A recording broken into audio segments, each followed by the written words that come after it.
since the current conflict erupted in March, 1/3 of all fatalities. The key to their lethality, a spool carrying miles of thin fiber optic cable that keeps these drones tethered to their pilot, rather than emitting easy-to-detect radio signals. Ukraine has been combating these fiber optic drones for 2 years, but Ukrainian officials say their Israeli counterparts didn't heed their warnings about the emerging threat. The Israeli military now scrambling to catch up, deploying mesh netting like this to protect troops operating in or near Lebanon, and providing them with shotguns and fragmenting rounds to take out approaching drones. The military is also enlisting the private sector to help track this new threat, using acoustic, optical, and radar-based sensors. So what we see here is a scenario when we want to protect this area, when a drone is crossing the line, the protected line, according to the policy, then the controller will get an alert, and we know that there is a threat coming. Shai Kuryansky's company, Airways, is among those springing into action to give Israeli troops advance warning of incoming drone threats. Something very small that you can hardly detect is coming toward you. It does not transmit anything. You must fuse the data from multiple sensors to map the sky accurately. This is what our system does. So do you feel a real sense of urgency to solve this problem? It's our children out there in Lebanon that are getting those FPV explosives, and we will not wait with that. Of course, it's urgent. And Aaron, while there is technically a ceasefire in Lebanon, we have seen Israel continue to carry out attacks against Hezbollah, and Hezbollah also continuing to target Israeli troops, including with these fiber optic drones. And so for the Israeli military and the private sector that's helping it, the urgency of solving that threat remains. Aaron? All right, Jeremy, thank you very much reporting from Tel Aviv for us. And thanks so much to all of you for joining us. Remember, you can always follow us on Instagram, TikTok, X, Aaron Burnett out front. You can check us out there. We hope you'll do that. Thanks again for being with us. AC360 with Anderson Cooper begins right now. Good evening from the newsroom, topping our CNN Global coverage tonight. The race, building by building, even brick by brick, working by hand to find people trapped by last night's double earthquakes in Venezuela.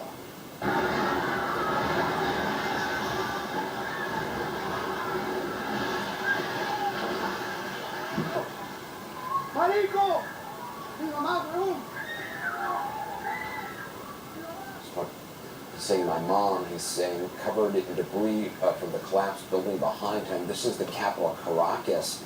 This is what it looked like at the country's main international airport when the tremors hit.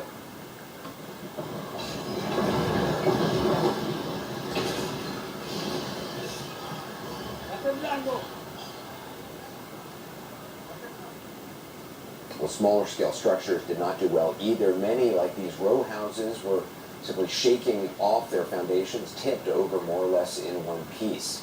Some of the worst destruction is in the coastal region just north of the capital, where buildings came down the way we've seen in so many other earthquake zones around the world, explosively, with one floor after the other pancaking down onto ones below it, creating in just a few seconds what could take rescuers days to search, often by hand, for anyone lucky enough to survive. That's what is underway right now. And of course, it's not just the outgoing search and rescue operations, the ongoing ones. There's treating the injured, housing and feeding thousands of displaced persons, reconnecting family members, comforting children. So far, at least 188 people are known to have died, and that number rose today and almost certainly will again. Aid and aid workers are pouring in from the U.S. and around the world. More now from CNN's Issa Suarez. One of hundreds of thousands of moments just like it. 2 earthquakes, 39 seconds apart. The most powerful Venezuela has seen in more than a century, striking on a public holiday evening across several states. A friend in Caracas sent me this voice message. Cleveland Cartagena had made it out, but I'm still waiting to hear from several others. Uno va corriendo y te cae, pega de las paredes y tratando de salir rápido del edificio. Piensa que te vas a morir. Families outside, on the streets, in squares, just too frightened to go back inside. On social media, images only now coming online. Luis Reyes and the elderly woman he cares for doing what thousands across Caracas did on Thursday. They slept on the street.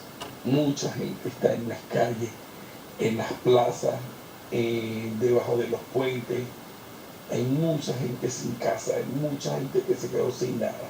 De verdad, esto está horrible, horrible. By daybreak, the damage is clear to see. This footage aired on state TV shows the utter devastation. And for the millions who fled violence and a crumbling economy in Venezuela in recent years, the night brought its own particular torment. Communications severed across the capital. The airport, as you can see, effectively destroyed. It falls to the acting president, Delcy Rodriguez, to lead the response. A government still finding its footing after Nicolas Maduro's capture by the United States in January, now facing the worst natural disaster in Venezuela in over a century. Her government announcing a $200 million emergency fund. The death toll already in the hundreds and rising. We have ordered by instructions from the President the cut-off so that everyone is aware of the direct gas service to buildings. Because we have some damaged structures, we do not want any kind of accident with the gas to occur. Venezuela has already lived through political rupture, economic collapse, and the loss of millions of its people to immigration. For a country that already given so much, now this. Isa Suarez, CNN. Well, that is the big picture. I want to go next to journalist Camille Rodriguez, who is in Caracas and had to evacuate her family after the quake. What are you seeing there tonight?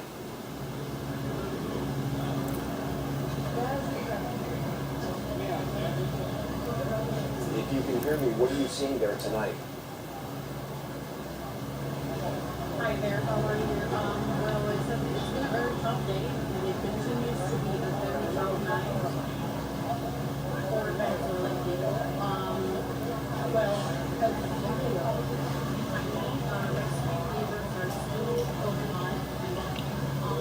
There is a lot of police and firefighters, but I really want to Hey, Camille, I'm sorry, we're having trouble hearing you. We're going to try to reestablish a better connection. My next guest is a resident of Caracas who rode out the earthquakes along with his family and pet dog. He also works with the aid group Project Hope in Venezuela and toured some of the hardest hit areas today. I spoke earlier today with Cesar Jimenez.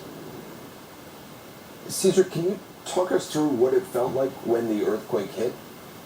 Yeah. To give you an idea of the sheer force, I was actually at home with my family when it all started. The most shocking part was how the intensity just kept building and building. It lasts so long, about like 50 or 60 seconds. Just imagine trying to count to 50 while being violently shaking inside your house, okay? So we could barely stay on our feet, and well, it was pretty shock because we didn't have this kind of disaster since 1967 here in the capital in Caracas. Did it feel like two separate earthquakes to you, or one long one? It happens very fast, so it was like building up intensity, and then it was like a little bit quiet, but then the intensity came back. But since we were on a building, of course, like the movement within the building just kept, even though the earthquake have like this little pause. You know, Right, the building kept moving. It was pretty intense, pretty hard. Yeah. The building kept moving. Yeah. And I understand you traveled to one of the hardest hit areas today. Can you talk about what you saw? Yes, with our team, within the Project Hope Venezuela team, we went last night to the healthcare facilities that we support here in Caracas, specifically in Miranda and Distrito Capital. And this morning we went to La Guaira, and it's actually a heartbreaking scene right now. There are still hundreds of people trapped under the buildings, and local civil protection teams are out there working nonstop, literally doing everything humanly possible to pull out our survivors, kids, grandparents, pets right now, and there's a critical need for support from search and rescue teams, even though probably even trained canine units to help us locate the people that are still buried before the time runs out. Are there a lot of search and rescue teams or canine units on the ground that you saw? We have seen many, yeah. We have seen many from the local authorities and local civil protection, but the level of damage is so elevated that we were not prepared as a country, and I think no country is ever prepared for this magnitude of disaster, no?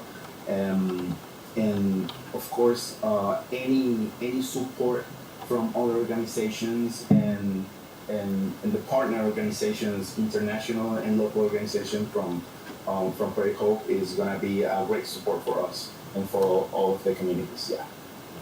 Cesar Jimenez, I appreciate your time, and I'm sorry we're talking under these circumstances. Thank you. Thanks to you. Thanks to you.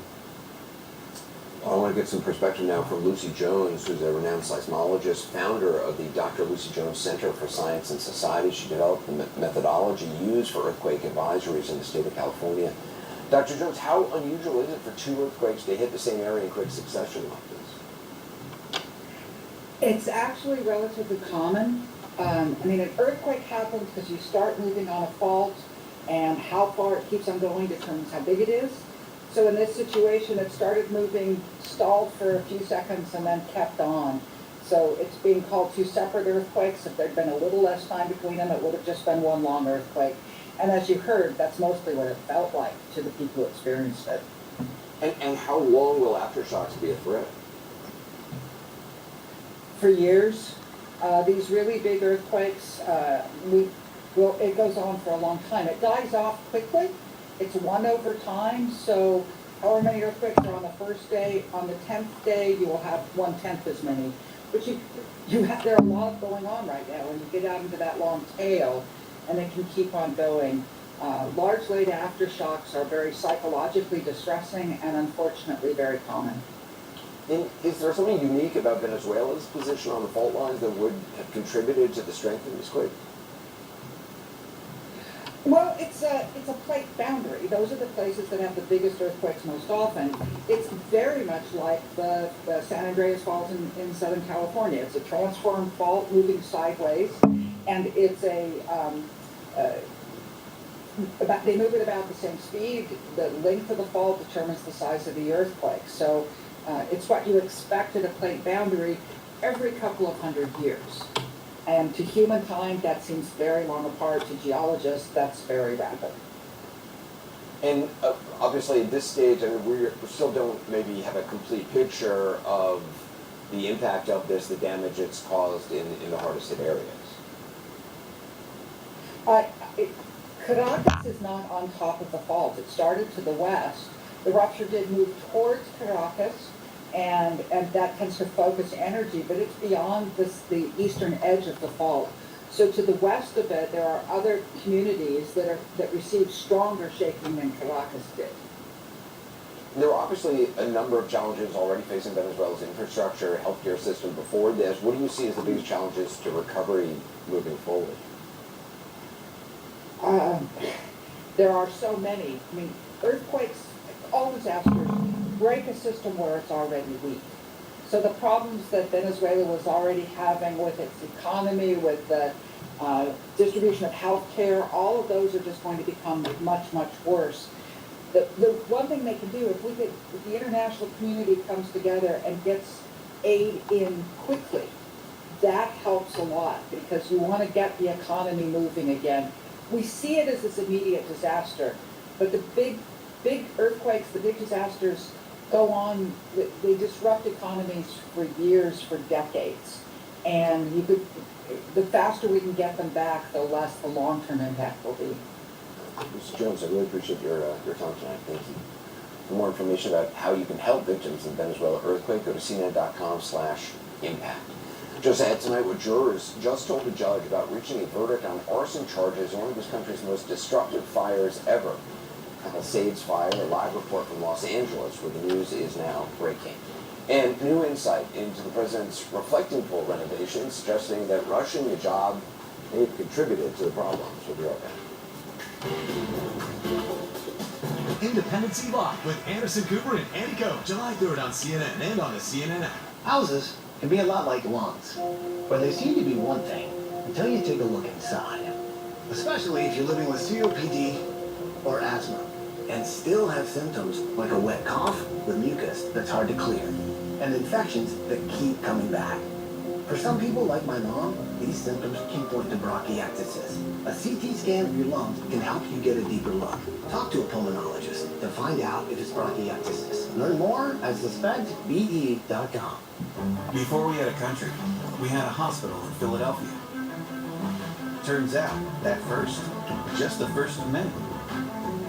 We had the first medical school, the first maternity ward, even the first x-ray. Thank goodness for that, right? First, the change surgery and survival. You could say that firsts are kind of our thing.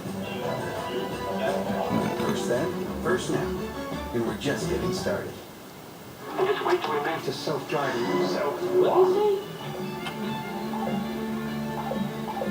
You guys know we're talking about HPE's self-driving network, right? Yeah, of course. Self-driving network. Hold on. Right for a second.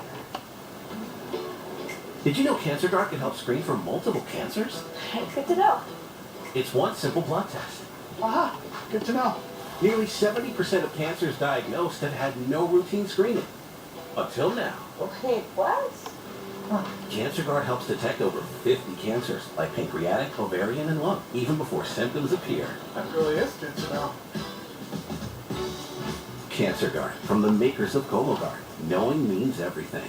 The summer of savings continues at Lumber Liquidators. Save over 20, 30, 40, 50% on luxury plank vinyl, waterproof click vinyl, pre-finished engineered hardwood, and more. Don't miss your chance to save. Shop the summer of savings nationwide or online at lumberliquidators.com.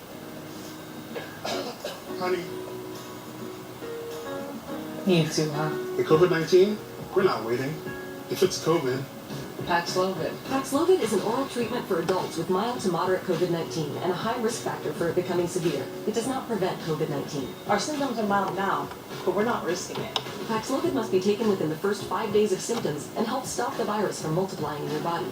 Taking Paxlovid with certain medicine can lead to serious or life-threatening side effects or affect how it or other medicines work, including hormonal birth control. Tell your doctor about all medicines, vitamins, and herbal supplements you take, as certain tests or dosage changes of your other medicines may be needed. Tell them if you have kidney or liver problems, HIV-1, are or plan to be pregnant, or breastfeed. Don't take Paxlovid if allergic to its ingredients. Stop taking and call your doctor right away if you have allergic reaction symptoms. Serious side effects can include allergic reactions, some severe like anaphylaxis, and liver problems. These are not all the possible side effects, so talk to your doctor. If it's COVID, Paxlovid. Ask your doctor today.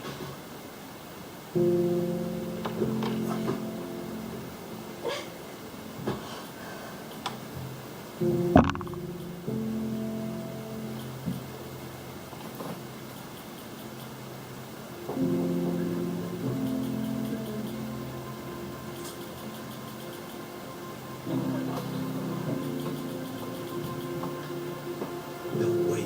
Ask your doctor about another treatment option. Learn more at ismtreatment.com. For many servicemen and women, the battle doesn't end when they come home. And I know, because I too struggle with the invisible wounds of service. Pups for Patriots and Sam literally changed my life.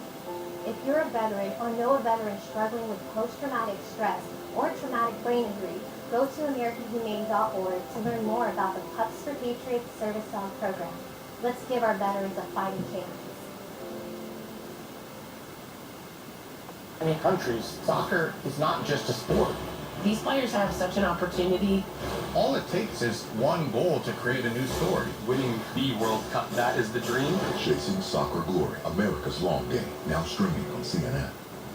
Just a day after the president said he would not sign a bipartisan housing affordability bill and erupted behind closed doors at Republican Senators' Capitol, House Speaker Mike Johnson emerged from 3 hours with him at the White House, claiming they are now, quote,